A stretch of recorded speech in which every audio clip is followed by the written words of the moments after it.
Bismillahirrahmanirrahim. Theorem 10.2 Standard 10 English and Gujarati Medium પ્રમેય 10.2 એ ઘણીવાર પૂછાયેલો છે. તમારા પ્રમેય થિયરમ તમારે એ પ્રમેય કરી જ નાખવો જોઈએ.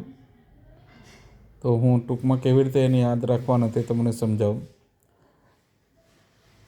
સાબિત કરો કે વર્તુળના બહારના બિંદુમાંથી દોરેલા સ્પર્શકની લંબાઈ સમાન હોય છે. એટલે જે સર્કલ છે એના આઉટર સ્પેસમાં કોઈ એક પોઈન્ટ લેવામાં આવે, એક બિંદુ લેવામાં આવે, ત્યાંથી બે ટેન્જન્ટ એટલે સ્પર્શકો દોરવામાં આવે. તો ટેન્જન્ટ જે છે તે પી ક્યુ, બહારનો બિંદુ જે છે તે પોઈન્ટ જે છે તે પી લીધો, તો પી ક્યુ અને પી આર એ ટેન્જન્ટ છે એટલે સ્પર્શકો છે. તો એ બેની જે લેન્થ છે, લંબાઈ જે છે તે સરખી છે એમ કહે છે. તો એને જ આ તમારે વર્ડમાં લખવાનો એ પક્ષ કહેવાય એટલે ગિવન. ને સાધ્ય જે તમારે પ્રૂવ કરવાનું છે તે કે એ ટેન્જન્ટની લેન્થ કેવી હશે બેવની, તો ટેન્જન્ટની બેવની લેન્થ સરખી હશે.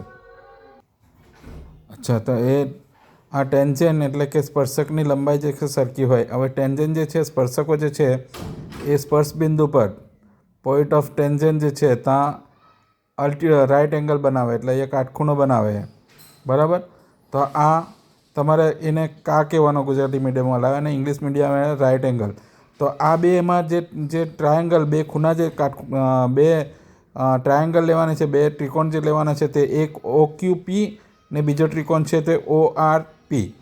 એટલે એ બેમાં કઈ કઈ વસ્તુ સરખી છે તે આપણે કાકબા, ગુજરાતીવાળા કાકબા એટલે કાટખૂણો, કર્ણ અને બાજુ, ને ઇંગ્લિશ મીડિયમવાળા right angle, hypotenuse and side.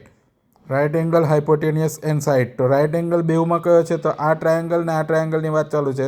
તો આ ટ્રાયેંગલમાં રાઇટ એંગલ ક્યુ એટલે કે ઓ ક્યુ પી કે પી ક્યુ ઓ એ રાઇટ એંગલ બનશે. તો પી ક્યુ ઓ રાઇટ એંગલ બનશે એમાં. તો આમાં રાઇટ એંગલ કયો બનશે? તો ઓ આર પી કે પી આર ઓ એ રાઇટ એંગલ બનશે. તો એ આ બે ટ્રાયેંગલમાં આ રાઇટ એંગલ ને આ રાઇટ એંગલ છે, બરાબર. એટલે એક આ બન્યો તમારો રાઇટ એંગલ, બરાબર. પછી કર્ણ એટલે કે હાઇપોટેનિયસ. તો આ ટ્રાયેંગલ, આ રાઇટ એંગલ ટ્રાયેંગલમાં હાઇપોટેનિયસ આ છે ઓપી. તે જ રીતે આ રાઇટ એંગલ ટ્રાયેંગલમાં બી હાઇપોટેનિયસ ઓપી જ છે. એટલે બેઉમાં કર્ણ કયો છે? ઓપી જ છે. તો બેઉમાં એ સરખો જ બનશે એટલે ઓપી ને ઓપી એ કર્ણ બનશે બેઉમાં હાઇપોટેનિયસ, બરાબર. અને સાઇડ્સ, તો આ જે છે તે આ પી ક્યુ ઓપી, ઓ ક્યુ પીની સાઇડ છે ઓ ક્યુ અને ઓ આર પીની સાઈડ બાજુ છે ઓ આર. એ બેઉ જે છે તે સર્કલની રેડિયસ છે ને એક જ સર્કલની રેડિયસ એટલે કે ત્રિજ્યા સરખી હોય, બરાબર. તો આ રેડિયસ ને આ રેડિયસ, આ ત્રિજ્યા ને આ ત્રિજ્યા કેવી છે? સરખી છે. તો એ સાઇડ્સ બનશે ઓ ક્યુ અને ઓ આર. એટલે કાકબા, right angle, hypotenuse and side. એનાથી આ જે એ છે કન્ડિશન છે, એ કન્ડિશનથી તમારા આ બે ટ્રાયેંગલ જે છે ઓ ક્યુ પી એન્ડ ઓ આર પી એ બે તમારા કેવા બનશે? ઇક્વલન્ટ બનશે, બે સરખા બનશે. તો એમાં ત્રણ સાઈડ જે છે તે સરખી બનશે. ઓ ક્યુ, તો ઓ ક્યુ તો આમાંથી કઈ આવશે સાઈડ? ઓ ક્યુની જગ્યાએ કયો છે? તો ઓ આર. ને ક્યુ પી એટલે કે પી ક્યુ, પી ક્યુની જગ્યાએ કયો દેખાય છે? તો આમાં તો પી આર દેખાય છે.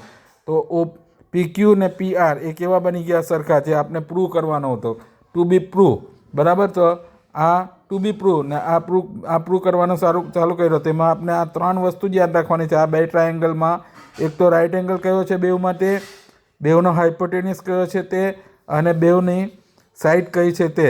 એટલે કાટખૂણો કયો છે તે, બેઉની કઈ બાજુ સરખી છે તે, કર્ણ કયો સરખો છે બેઉમાં છે તે, ને ત્રિજ્યા જે સરખી છે તે, બરાબર. એટલે આ બે સરખા થઈ જાય એટલે તમારે આ લખી દેવાનો કે જે બે ટેન્જન્ટ દોરેલા છે પી ક્યુ અને પી આર એટલે સ્પર્શકો જે દોરેલા છે એ બે કેવા છે? સરખા છે. તો આ રીતે તમે ઇઝીલી પ્રૂવ કરી શકો છો આટલો જ લખીને, બરાબર છે. ધ્યાનથી કરજો. આ થિયરમ આવે જ છે એક 6.1 ને આ 10.2 ને બીજો એક થિયરમની મળે પણ એક પ્રૂવ છે જે અલ્ટિટ્યૂડ પ્રૂવ કરવાનો છે, તો આગલા વિડીયોમાં મૂકીશ. Okay, best of luck.